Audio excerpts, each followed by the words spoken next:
Sudah lihat konten saya yang kemarin, ada 2 pendapat yang kemudian saya baca agak kurang serp bacanya. Saya akan bahas 2 pendapat ini. Sebelumnya baca ya, di atas saya tampilkan. Bismillah. Benar ya, dalam forum debat nada tegas dan intonasi kuat wajar, betul. Tapi tegas dan kasar itu 2 hal yang berbeda. Tegas itu menekankan argumen, kasar merentangkan martabat lawan bicara. Ingat tuh.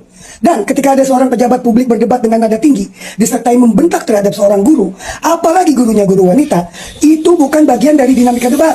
Itu bentuk intimidasi retoris yang mencederai etika komunikasi.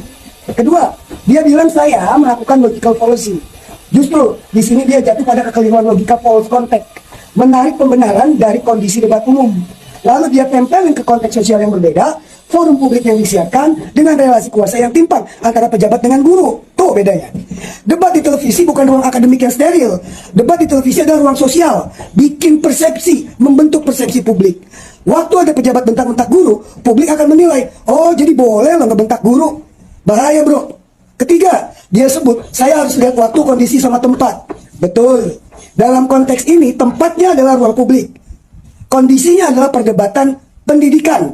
Dan waktunya adalah era di mana guru saat ini sedang kehilangan wibawa di mata murid, di mata sosial. Jadi, debat tadi bukannya memperkuat nilai pendidikan, malah mempermalukan profesi guru di depan bangsanya sendiri. Terakhir, dia sebut dalam komentarnya ada semangat memelihara cycle of violence. Ini lucu. Karena apa? Yang memelihara kekerasan bukan orang yang menegakkan disiplin, tapi mereka yang menormalisasikan pelecehan verbal dengan alasan debat.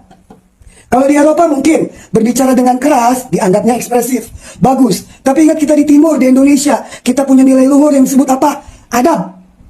Dan sebesar apapun jabatan, sehebat apapun gelar, di depan seorang guru, kita seharusnya lebih sering merendahkan suara, bukan meninggikannya. Saya punya banyak guru dalam bidang agama, dalam bidang bela diri, dan dalam banyak hal.